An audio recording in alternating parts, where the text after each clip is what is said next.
રાજ્યમાં 24મા શાળા પ્રવેશોત્સવ અને કન્યા કેળવણી મહોત્સવનો ગાંધીનગરથી પ્રારંભ કરાવવામાં આવ્યો। 25 જૂન સુધી રાજ્યભરમાં ઉજવાશે અને ગાંધીનગરના સેક્ટર 24ની પ્રાથમિક શાળા તેમજ સેક્ટર 21 સ્થિત માઉન્ટ કાર્મેલ શાળામાં યોજાયેલા કાર્યક્રમમાં કેબિનેટ મંત્રી જીતુ વાઘાણીએ હાજરી આપી। તેમણે જણાવ્યું છે કે મુખ્યમંત્રીના નેતૃત્વમાં શરૂ થયેલા આ અભિયાનથી શિક્ષણ ક્ષેત્રે નોંધપાત્ર પરિવર્તન આવ્યું છે। રાજ્યમાં 28 લાખથી વધુ બાળકોને બાલવાટિકા તથા શાળાઓમાં પ્રવેશ આપવામાં આવશે। ગાંધીનગરમાં प्राथमिक और माध्यमिक कक्षाए आश्रे 15,000 विद्यार्थीओ नवा शैक्षणिक वर्ष में प्रवेश मेळवशे। दीकरीओ भणे अने समान हक मळे आ भाव साथे यात्रा शुरू करी। आज मुख्यमंत्री भूपेन्द्रभाईना नेतृत्वनी अंदर समग्र राज्य में 3 दिवस माटे तमाम अधिकारी पदाधिकारी प्रतिनिधिश्रीओ माननीय गृह और सहकारिता मंत्री आपणुं गौरव ए पण शाळा प्रवेशोत्सव में आववाना छे। मने आनंद छे कि 28 लाख थी वधारे विद्यार्थीओ ए आजे एक साथे बालवाटिका में नंदघर और धोरण 1 में प्रवेश पामी रह्या छे। છોટાઉદેપુર જિલ્લાના અનેક અંતરિયાળ ગામોમાં આજે પણ શિક્ષણની મૂળભૂત સુવિધાઓનો અભાવ જોવા મળે છે।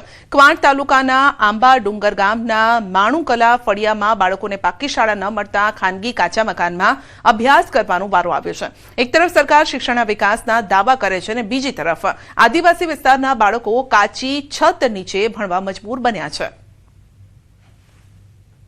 1/11/2018 થી મંજૂરી મળેલ છે। અહીંયા કુલ બાળકોની સંખ્યા 20 છે। તકલીફ બાળકોને બેસવાની અને અભ્યાસ કરવાની તકલીફ। અમારી તો માંગ એવી છે કે જલ્દીથી શાળામાંથી મકાન બને એવી અમારી અપેક્ષા છે ગામવાળાની અમારી। માનુકલા પ્રાથમિક શાળા આવેલી છે। 2018 થી આ શાળા કાર્યરત છે। હાલ 8 વર્ષ પૂર્ણ થવા આવ્યા, પરંતુ આજ સુધી કોઈ અધિકારી કે કોઈ પણ અહીં પાકી શાળા બનાવવાને કોઈ ध्यान દોર્યું નથી। આજના તારીખે 8 વર્ષ થવા આવે છે અમારા છોકરા ભણાવવા માટે। બેન પણ આવે છે બિચારી ત્યાંથી હાપેશ્વરથી સમાસામાં ચાલતી પણ આવે। એ પ્રમાણે અમે સરકાર જોડે માંગ માંગીએ છીએ અમે કે અમારા છોકરા ભણે એમ કરીને અમે ઘણી વખત અમે સરકાર જોડે અમે ફાઇલો બનાવીને આપી। તો સ્થાનિક લોકોના જણાવ્યા મુજબ વિસ્તાર નજીક જ જીએમડીસી કાર્યરત છે અને પંચાયતને ગ્રાન્ટ પણ મળે છે। પંચાયતની મળતી આ ગ્રાન્ટમાંથી પણ પાકી શાળા બની શકે તેમ છે તેવું ગ્રામ પંચાયતના સરપંચનું કહેવું છે। જોખમી શાળામાં અભ્યાસ કરતા વિદ્યાર્થીઓની જાણ કોંગ્રેસના પૂર્વ વિધાનસભાના नेताने પણ કરવામાં આવી છે। તેમણે કહ્યું છે કે જો જોખમી શાળામાં અભ્યાસ કરતા બાળકોને નુકસાન થશે તો જવાબદાર સરકાર રહેશે। આ શાળા પાકું મકાન ન હોવાને કારણે કાચા મકાનમાં ચાલે છે।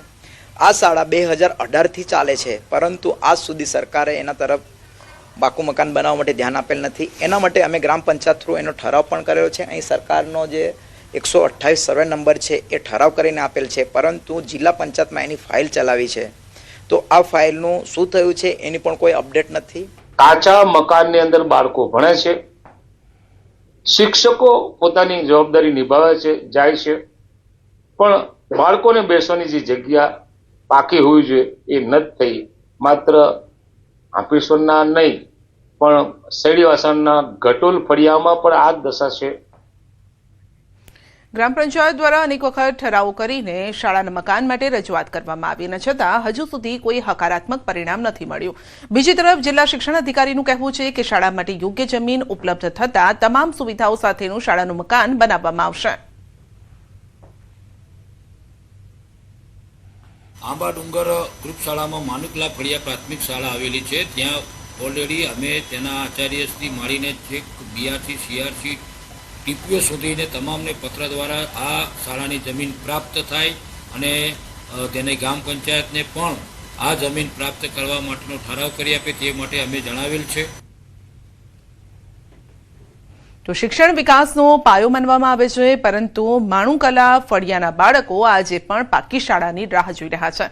સરકારના શિક્ષણ વિકાસના દાવાઓ વચ્ચે આદિવાસી વિસ્તારના બાળકો કાચા મકાનમાં ભણવા મજબૂર છે। કવાંટ તાલુકાના અંતરિયાળ વિસ્તારમાં આવેલું આંબાડુંગર ગામ માણુકલા ફળિયાની અંદર એક પ્રાથમિક શાળા આવેલી છે। 1 થી 5ની શાળા છે અને 20ની સંખ્યા છે, પરંતુ એ શાળા કઈ રીતે ચાલે છે તે આપને બતાવવાનો પ્રયત્ન કરીશું। આજે આપ જોઈ શકો છો કે જે કાચું મકાન જે છે માણુકલા ફળિયામાં આવેલું છે જે આંબા ડુંગર ગામની અંદર, જ્યાં પ્રાથમિક શાળા બિલકુલ કાચા મકાનની અંદર ચાલી રહી છે. આ કાચા મકાનની અંદર બાળકો અભ્યાસ મેળવી રહ્યા છે. સરકાર દાવા કરે છે છેવાડાના માનવી સુધી વિકાસ પહોંચ્યો, શિક્ષણનો અધિકાર, સૌ ભણે સૌ આગળ વધે.